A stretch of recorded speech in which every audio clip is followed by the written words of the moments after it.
Hello പ്രിയ വ്യാപാരികൾ. Project ബന്ധപ്പെട്ടിരിക്കുന്നു ഗുരു markets കോർപ്പറേഷനെക്കുറിച്ചുള്ള പൊതുവായ ഡാറ്റയിൽ നിന്ന് നമുക്ക് ആരംഭിക്കാം. നിങ്ങൾക്ക് വേണമെങ്കിൽ നിങ്ങൾക്ക് നിർത്താം. പഠനത്തിന് കീഴിലുള്ള ഓർഗനൈസേഷന്റെ ഓരോ സൂചകവും ശ്രദ്ധാപൂർവം പരിഗണിക്കാൻ ഞങ്ങൾ നിർദ്ദേശിക്കുന്നു. കമ്പനിയുടെ പ്രധാന അടിസ്ഥാന സൂചകങ്ങൾ ഞങ്ങൾ താരതമ്യം ചെയ്യും. ഷോപ്പിഫൈ ഇൻക് ടിക്കർ ആസ് HOP 2025 മാർച്ച് 25 വരെയുള്ള വിവരങ്ങളുടെ അടിസ്ഥാനത്തിലാണ് ഈ അവലോകനം സൃഷ്ടിച്ചത്. വർഗീകരണം അനുസരിച്ച് ഗുരു മാർക്കറ്റ്സ് കമ്പനി ഷോപ്പിഫൈ ഇൻക് ഉപവിഭാഗത്തിൽ പെടുന്നു. സോഫ്റ്റ് ഇന്റർനെറ്റ് 39 ഓർഗനൈസേഷനുകൾ വിശകലനത്തിൽ പങ്കെടുക്കുന്നു. അത് വളരെ പ്രാതിനിധ്യമാണ്. ഈ വീഡിയോയുടെ അവസാനത്തിൽ അന്തിമ പരിഹാരങ്ങൾ കണ്ടെത്തുക. സംശയാസ്പദമായ കമ്പനിയുടെ മൊത്തത്തിലുള്ള ഫലം ഇപ്രകാരമാണ്: 10 പോയിന്റിൽ 2.5.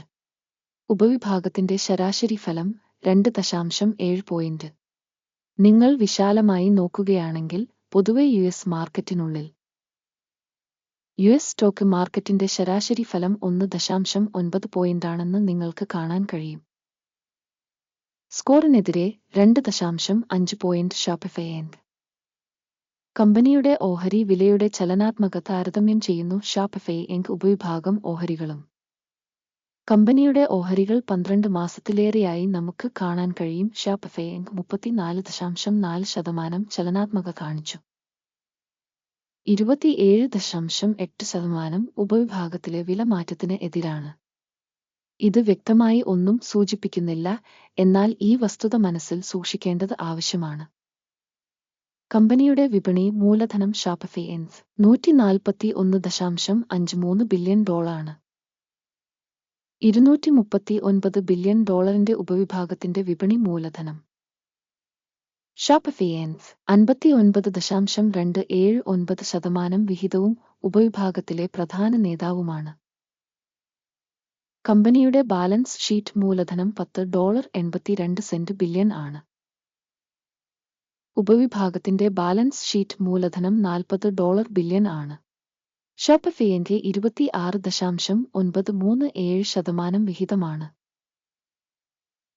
വിപണിയുടെയും പുസ്തക മൂല്യത്തിന്റെയും അധിനിവേശ ഓഹരികളുടെ താരതമ്യം നടത്തിയ ശേഷം ഞങ്ങൾ ഇനിപ്പറയുന്നവ കാണുന്നു.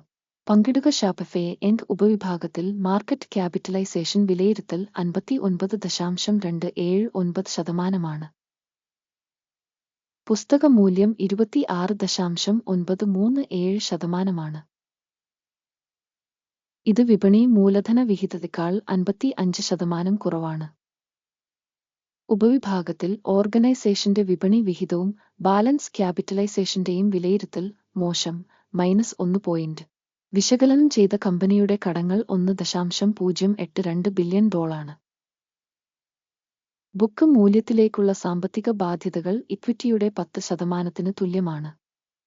കമ്പനിയുടെ ഡെറ്റ് ലെവൽ അടിസ്ഥാനമാക്കിയുള്ള സ്കോർ നല്ലത് 1 പോയിന്റ്.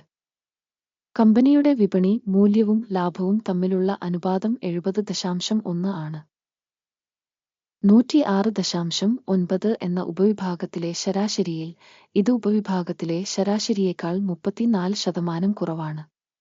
ഉപവിഭാഗത്തിലെ കമ്പനികളുമായി താരതമ്യപ്പെടുത്തുമ്പോൾ കമ്പനിയുടെ വിപണി മൂല്യം അതിന്റെ ലാഭത്തിലേക്കുള്ള വിലയിരുത്തൽ നല്ലത് 1 പോയിന്റ്. കഴിഞ്ഞ 12 മാസത്തെ ലാഭം 2019 ആണ്.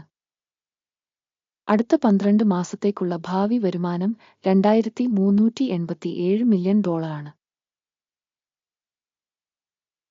ഇത് നിലവിലെ കണക്കിനേക്കാൾ 18.2% കൂടുതലാണ്.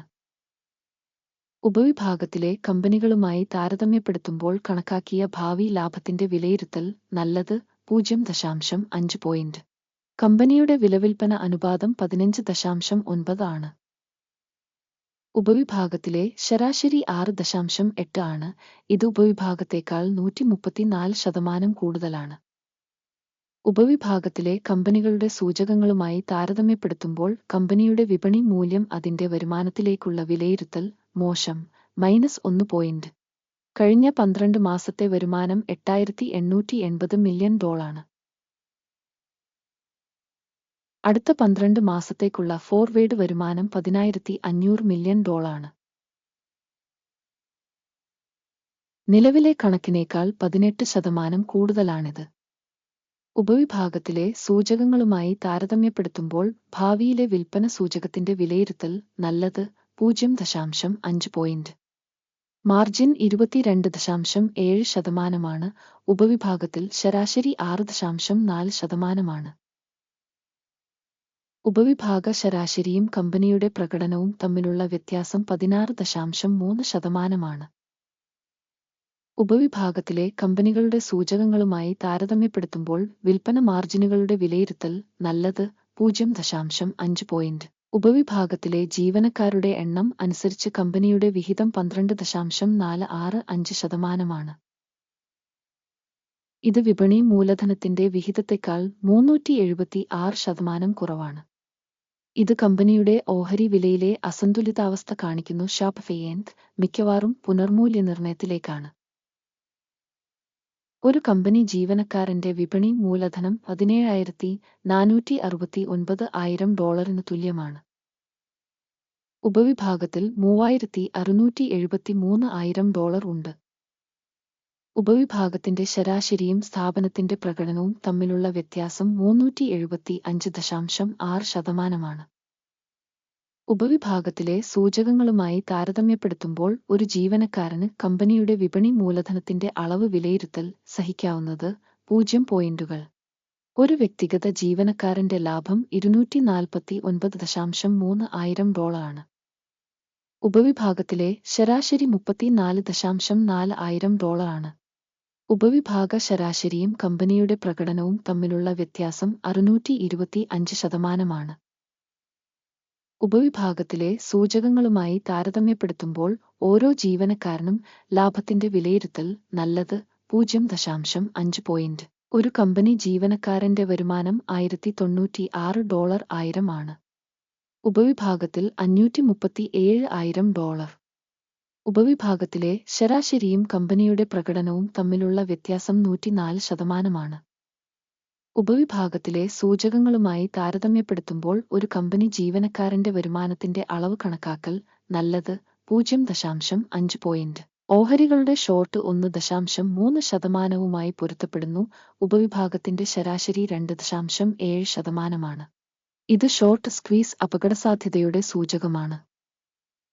സാങ്കേതിക സൂചകം റിസ് 14 കമ്പനിക്ക് 55% ലെവൽ കാണിക്കുന്നു. ഷോപ്പിഫൈ ഇങ്ക് ഉപവിഭാഗത്തിൽ റിസ് ലെവൽ 14 ഏകദേശം 52%.